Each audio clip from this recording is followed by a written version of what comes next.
Hai, selamat datang dan selamat bergabung di channel Keranda Malam. Channel YouTube yang menampilkan kisah-kisah horor, urban legend, dan cerita-cerita mistis yang menakutkan. Di sini kalian akan menemukan kisah-kisah menghibur sekaligus menegangkan.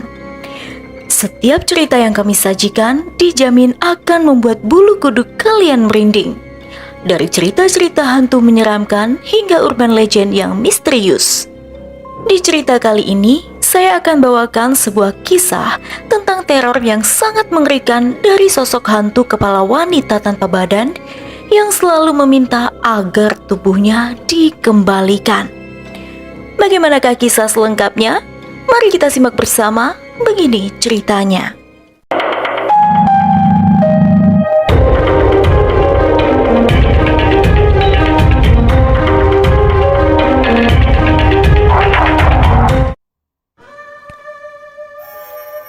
Cerita berawal dari sepasang suami istri yang baru pulang dari luar negeri.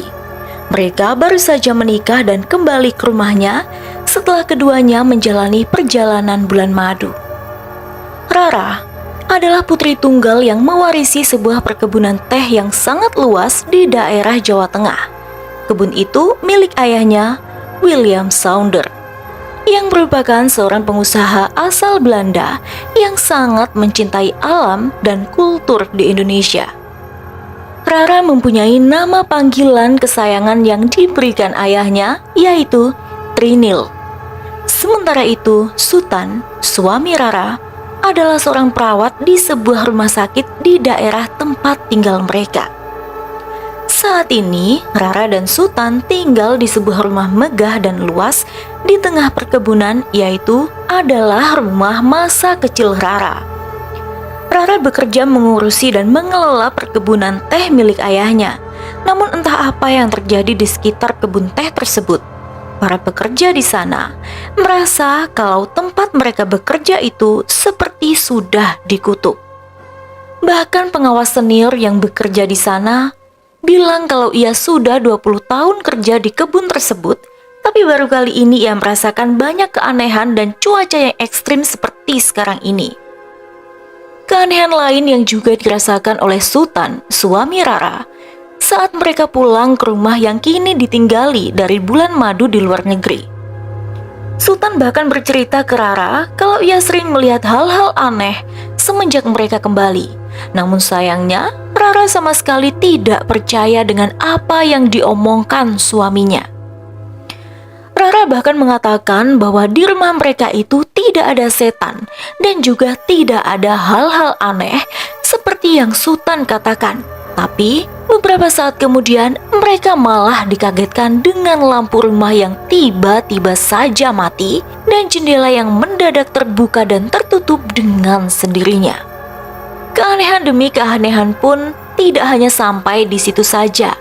Hingga pada suatu malam saat Rara sedang tidur, ia mengalami ketindihan yang sangat mengerikan di samping Sutan, suaminya.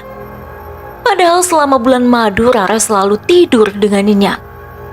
Seketika Sutan berusaha untuk membangunkan Rara dari tidurnya, tapi karena Rara tak juga bangun, Sutan pun merasa sangat panik dan ketakutan.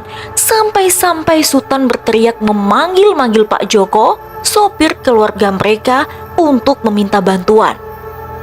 Saat itu Rara terlihat seperti hilang kesadaran. Ia membuat Sutan terlempar dengan sangat kerasnya. Rara juga menunjuk ke arah sebuah jendela yang ada di kamarnya dan ternyata di sana ada sosok hantu wanita kepala tanpa badan. Beruntung Pak Joko mampu menyadarkan Rara dengan rapalan doa-doa. Menyadari ada yang tak beres, keesokan harinya Sutan pun meminta bantuan kepada temannya yang bernama Yusuf. Yusuf adalah teman masa kecil Sutan saat mereka sama-sama bersekolah di Penang, Malaysia. Yusuf ini adalah seorang dokter spesialis kejiwaan sebenarnya, namun ia juga bisa menangani beberapa kasus mistis. Mulanya Rara menolak ide Sutan yang selalu mengait-ngaitkan kejadian di rumah mereka itu dengan hal gaib. Tapi karena sudah terlalu banyak kejadian mistis yang mereka alami, Rara pun akhirnya menyetujui ide Sultan. Yusuf diizinkan melakukan apa yang seharusnya ia lakukan untuk mengusir setan pengganggu rumah itu. Si tuan rumah memberikan ruang untuk Yusuf memulai pekerjaannya. Dalam prosesnya, Yusuf melihat foto masa kecil Rara bersama ayah dan ibunya. Sekilas Yusuf melihat ada yang aneh dari foto itu. Yusuf kemudian menaburkan sesuatu pada air di dalam gelas dan berkata kepada Sultan, jika besok air itu tetap bersih, maka tidak ada masalah di rumah mereka. Namun, jika sebaliknya, maka mereka harus waspada. Tapi esok harinya, mendadak Sultan menggigil dan terbaring di atas tempat tidurnya. Dipanggilnya Yusuf untuk mengobati Sultan, dan ketika Yusuf melihat ke arah air yang kemarin disimpannya, ternyata air sudah berubah warna menjadi gelap. Menyadari bahwa ada yang tak beres di rumah tersebut, maka Yusuf pun kembali melanjutkan penyisiran. Ia mulai mencari tahu apa yang sebenarnya terjadi di rumah tersebut dan berniat mengungkap misteri yang ada di sana. Akan tetapi, teror demi teror pun terus berdatangan. Bahkan teror yang mereka alami malah lebih parah dari sebelumnya. Berbagai teror itu datang dari hantu kepala wanita tanpa badan yang bergentayangan untuk mencari tubuhnya. Ia meminta tubuhnya dikembalikan. Hantu wanita tanpa badan itu juga menteror para pekerja yang ada di kebun teh. Bahkan beberapa di antara mereka ditemukan meninggal secara tak wajar. Ada yang bilang serangan jantung lah, ketindihan lah, bahkan bundir. Dalam upayanya melakukan pengusiran hantu, Yusuf menemukan suatu kejanggalan. Ada salah satu kamar yang Rara larang untuk diperiksa Yusuf, yakni kamar Tuan William Sounder. Tapi metode pengobatan dan pengusiran hantu yang selama ini dilakukan oleh Yusuf mengharuskannya menyelidiki semua hal yang terkait dengan kasusnya tanpa terkecuali. Dalam hal ini, harusnya kamar Tuan William juga harus diperiksa. Penasaran, akhirnya dengan sembunyi-sembunyi, Yusuf menyelinap masuk ke dalam kamar Tuan William, ayah dari Rara dan suami Nyonya Rahayu atau Ayu. Yusuf mencoba bertanya-tanya kepada Sultan dan Rara, namun selalu saja mereka berusaha menutup-nutupi apa yang terjadi di rumah mereka. Akhirnya pada suatu malam, Yusuf dijemput oleh Lek Jarwo. Lek Jarwo ini adalah tukang kebun dan pesuruh di rumah keluarga Sounder ini. Singkat cerita, Lek Jarwo mengantarkan Yusuf ke rumah ibu kandung dari Nyonya Rahayu. Di sanalah Yusuf mendengarkan semua cerita dan mengetahui semua hal yang terjadi dengan Nyonya Rahayu. Ternyata hantu kepala wanita gentayangan yang menteror Sultan, Rara, dan orang-orang yang bekerja di kebun teh itu dulunya adalah seorang wanita berparas cantik bernama Rahayu atau biasa dipanggil Ayu. Rahayu atau Ayu ini adalah istri dari Tuan William Sounder dan juga ibu Rara atau Trinil. Sedari muda Rahayu sangat terobsesi dengan harta dan kekayaan. Ia selalu ingin menguasai segala hal dan ingin memiliki segala-galanya.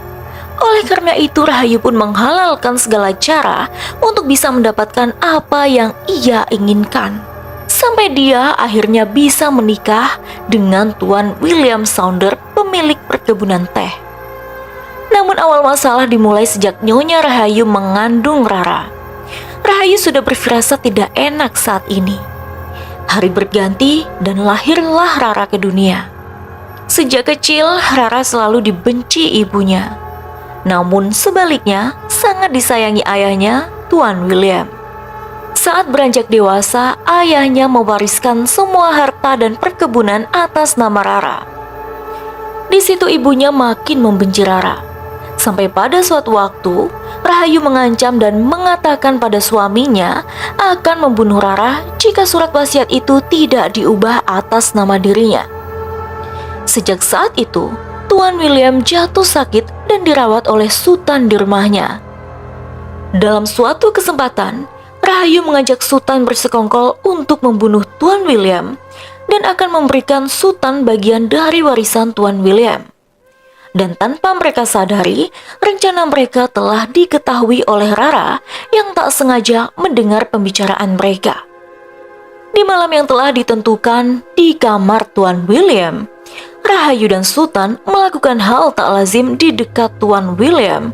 Dan saat Tuan William terbangun, betapa kagetnya ia melihat hal tak pantas di depan matanya. Kejadian itu membuat jantungnya langsung berhenti seketika.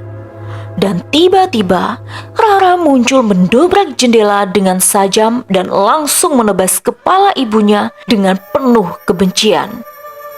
Setelahnya, Rara memberi opsi kepada Sultan untuk membantunya atau ikut dibunuh bersama ibunya. Dalam kondisi ketakutan dan tertekan, akhirnya Sultan menyetujui untuk menikah dengan Rara dan membantu Rara menguburkan jenazah Nyonya Rahayu, yaitu ibu Rara sendiri, dengan cara yang tak lazim, yaitu memisahkan antara kepala dan badannya yang dikubur secara terpisah.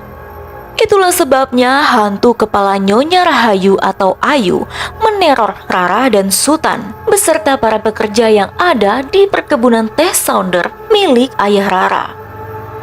Setelah mendengar semua cerita itu, akhirnya Yusuf bergegas mencari keberadaan lokasi tempat di mana jenazah Nyonya Rahayu dikubur. Namun naas, saat keluar dari rumah ibunya Nyonya Rahayu, Yusuf langsung ditebas oleh Sultan sampai tewas. Ternyata Sultan diam-diam mengikuti Yusuf dan Lek Jarbo ke tempat itu. Setelah itu, Sultan bergegas ke tempat di mana dia dan Rara menguburkan jenazah Nyonya Rahayu dan menyatukan kembali kepala dan badan Nyonya Rahayu agar tidak diteror lagi oleh hantu kepala tersebut. Setelah itu, Sultan pulang menemui Rara. Namun di luar dugaan, setelah berada di kamar sendirian, Sultan didatangi Nyonya Rahayu dalam wujud Rara dan membunuhnya dengan cara melempar dari lantai 2 rumah tersebut. Rara pun tak luput dari amukan hantu ibu kandungnya itu. Beruntung, Pak Joko membawa kiai dan para ustadz untuk membantu memusnahkan hantu dan roh jahat Nyonya Rahayu serta menolong Rara. Akhir cerita, Rara bersama para pekerja di kebun teh dan masyarakat sekitar menguburkan jenazah Sultan suaminya dan juga ibunya yaitu Nyonya Rahayu dengan pemakaman yang normal. Juga Rara tak lupa melayat ke makam ayahnya dan kisah ini pun selesai. Sekian dulu ceritaku, sampai jumpa di cerita selanjutnya.